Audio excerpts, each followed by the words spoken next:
Hello guys, अस्सलाम वालेकुम। कैसे हैं आप लोग?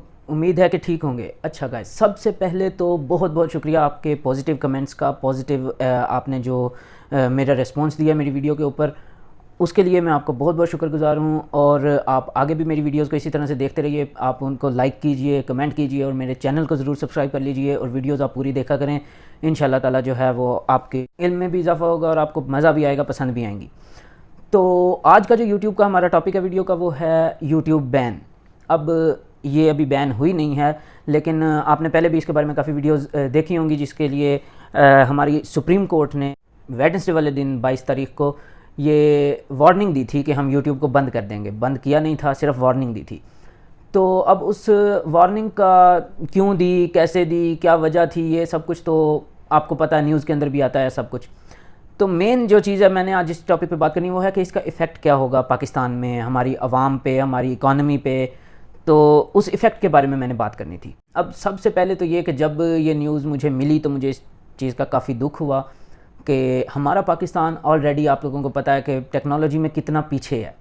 और इसकी वजह ही यही है कि हमारी जब भी कोई चीज़ की हम तरक्की करने लगते हैं तो कोई ना कोई मसला होता है और वो ऐप ही पाकिस्तान के अंदर बैन कर देते हैं। अब देखें, अगर आप चाइना की बात करें कि चाइना के अंदर भी ये ऐप्स नहीं चलती, तो उनकी हर ऐप की अल्टरनेटिव है। जिस तरह व्हाट्सएप की अल्टरनेटिव उधर वी चैट है। यही सारी वजह होती है कि उन लोगों ने तो अपनी हर चीज़ एक अलग से डेवलप की है और वो बहुत अच्छे तरीके से उसको ऑर्गेनाइज़ करके चला रहे हैं। वो हर छोटी मोटी बात पर ये काम नहीं करते। और ये छोटी मोटी बात नहीं है, मैं समझता हूँ, मैं इस चीज़ को एक्नॉलेज करता हूँ कि गवर्नमेंट को इस चीज़ के अंदर मसला है, होना भी चाहिए। अगर हम गवर्नमेंट की इस बात को एक्नॉलेज करते हैं कि ठीक है उनको मसला है, तो उसका हल ये तो नहीं है कि आप यूट्यूब को बैन कर दें। यानी कि यूट्यूब के ऊपर अगर 60% वो प्रोपेगेंडा चल रहा है, तो 40% लोग अच्छी वीडियोस भी बना रहे हैं और इससे पाकिस्तान के अंदर अर्निंग कर रहे हैं और बाहर के मुल्क का जो पैसा है वो पाकिस्तान में लेकर आ रहे हैं। अगर आप उसको बैन कर देंगे तो वो तो वीपीएन लगा के कोई भी चला लेगा, वो कंटेंट तो वहाँ से डिलीट नहीं होगा ना। वो हर कोई वीपीएन लगा के देख सकता है, जिस तरह भी यूट्यूब को एक्सेस करके वो कंटेंट देख सकता है। लेकिन जो क्रिएटर्स अच्छा काम कर रहे हैं, बेशक वो अभी कम है, वो आहिस्ता आहिस्ता हो जाएगा ज़्यादा, वो जो है वो बिल्कुल ही ज़ीरो पे आ जाएगा इस तरह से। क्यों? क्योंकि वो बिल्कुल वीडियोस बना ही नहीं सकेंगे। इसका हल गवर्नमेंट को, हमारी को सोचना चाहिए, इसका हल निकालना चाहिए, बजाय इसके कि आप ऐप को बैन कर दें। ऐप को बैन करना कोई सलूशन नहीं है मेरे हिसाब से। अब पाकिस्तान के अंदर अगर आप देखें तो टैलेंट बहुत ज़्यादा है, बहुत ज़्यादा टैलेंट है यहाँ पर। आप अगर इसको सर्च करेंगे तो आपको पता चलेगा कि कितना टैलेंट है पाकिस्तान के अंदर। लेकिन मसला क्या है, क्यों नहीं आते ये दुनिया में आगे? तो उसकी मेन वजह है कि हमारे पास अपॉर्चुनिटी नहीं है। अपॉर्चुनिटी बहुत ज़्यादा ज़रूरी है, सिर्फ टैलेंट के साथ कुछ नहीं होता। अब अपॉर्चुनिटी में, अब ये यूट्यूब जिस तरह से, ये बहुत बड़ी अपॉर्चुनिटी है, बहुत बड़ी अपॉर्चुनिटी है। अगर आपने अपने आप को दुनिया के सामने एक्सप्रेस करना है, आपने क्रिएटर बनना है, आपके पास कोई टैलेंट है, कोई इन्फॉर्मेशन है, कोई कंटेंट है, आपको दुनिया के सामने लेके आने का ये सबसे बड़ा प्लेटफॉर्म है यूट्यूब। अगर आप इसको बैन कर देते हैं तो वो वाला कंटेंट जो जिसकी वजह से आप बैन कर रहे हैं, वो कंटेंट वहाँ से हटेगा नहीं। वो लोग देखना भी बंद नहीं करेंगे, जिन्होंने देखना है उन्होंने देख लेना है। लेकिन जो अच्छा कंटेंट बन रहा है, जिसकी परसेंटेज और जिसकी रेशो बढ़ती जा रही है मुसलसल, वो आपकी अचानक से डाउन हो जाएगी। अब पहले भी एक दफ़ा इस तरह से हुआ था कि 3 साल के लिए बैन लगा था, 2012 में लगा था और आई थिंक 2016 में खुला था यूट्यूब के ऊपर ही।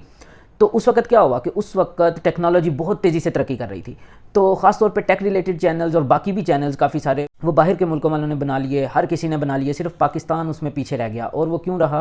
क्योंकि ऐप ही बैन हो गई थी। अब वो उस वक्त भी जिस वजह से बैन की थी, क्या वो कंटेंट हट गया? नहीं हटा। वो मसला यही है कि अब जो है बैन कर दें अगर, तो ये इससे इसका कोई हल नहीं निकलेगा, सिवाय इसके यही इफ़ेक्ट होगा कि हम लोग बहुत पीछे, दोबारा से पीछे चले जाएंगे।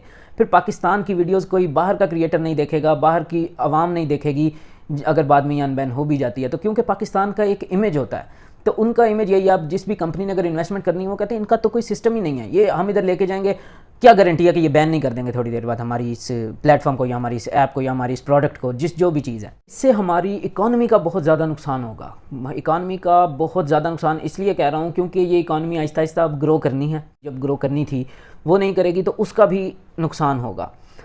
तो बजाय इसके कि हमें मज़ीद हमारी गवर्नमेंट अपॉर्चुनिटीज़ दे, जो कि उसको चाहिए है कि वो हमें मज़ीद अपॉर्चुनिटीज़ दे, ख़ास तौर पे उन लोगों के लिए जो कि क्रिएटिव हैं, जो क्रिएटिविटी रखते हैं।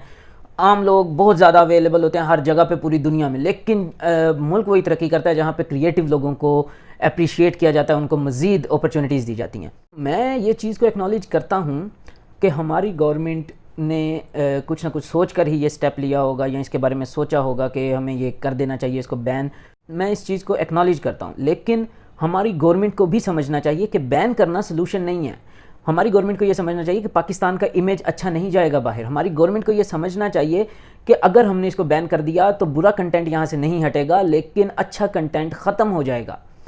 तो इस चीज़ के लिए मैंने ये वीडियो बनाई है कि इसका इफ़ेक्ट बहुत ज़्यादा नेगेटिव है। जहाँ तक मुझे ये चीज़ की समझ आ रही है कि यूट्यूब को बैन करने का जो इफ़ेक्ट है वो काफ़ी हद तक नेगेटिव जाएगा।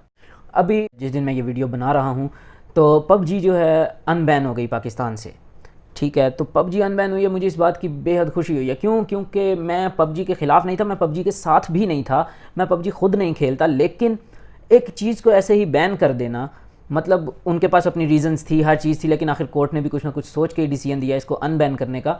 तो मैं इस चीज़ पे बहुत खुश हूँ कि उसने उसको अनबैन कर दिया है, कि पाकिस्तान का मैं चाहता हूँ कि इमेज जो है वो अच्छा बना रहे और बाहर के मुल्कों में पाकिस्तान को एक अच्छे टेक्नोलॉजिकल कंट्री के हिसाब से देखा जाए कि ये भी, इसके अंदर भी हम जिस तरह पेपाल वाले हैं, अमेज़ॉन वाले हैं, ये अपना अकाउंट्स, अपनी सर्विसेज पाकिस्तान में लेकर आएँ। उसके लिए ये बहुत ज़रूरी है कि हम इस तरह के बिला वजह ऐप्स को बैन करना, ये चीज़, और ख़ास तौर पे ऐसी ऐप्स को जो कि हमारी टैलेंट और क्रिएटिविटी को शो करती हैं, पूरी दुनिया के सामने लेके आती हैं और हमें एक ऐसा प्लेटफॉर्म मुहैया करती हैं जहाँ पे हम अपनी क्रिएटिविटी को दुनिया के सामने लेके आ सकें। तो उन ऐप्स को बैन करना, ये जो है, इसके बारे में हमारी गवर्नमेंट को मेरे ख्याल से एक बार और सोचना चाहिए। और ये एक वार्निंग ही दिया, अभी तक उन्होंने बैन करने के बारे में कुछ कहा नहीं है। तो उम्मीद मैं ये करता हूँ कि हमारी ये जो यूट्यूब बैन वाली कंडीशन है ये अप्लाई नहीं होगी और सुप्रीम कोर्ट अपना ये वार्निंग वापस ले लेगी। ओके गाइज़, तो आज के लिए इतना ही। अब अगर आपने अभी तक मेरा चैनल नहीं सब्सक्राइब किया तो काइंडली उसको सब्सक्राइब कर दीजिए और साथ में लगे बेल आइकन को प्रेस करके ऑल पे क्लिक कर दीजिए, ताकि जैसे ही मैं कोई न्यू वीडियो अपलोड करूं तो आपके पास उसकी नोटिफिकेशन आ जाए।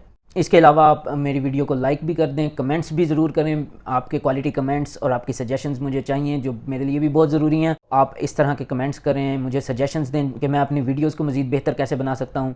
ओके गाइज़, तो लाइक, कमेंट और सब्सक्राइब करना नहीं भूलिएगा। मैं चलता हूँ, मुझे इजाज़त दीजिए। Peace out.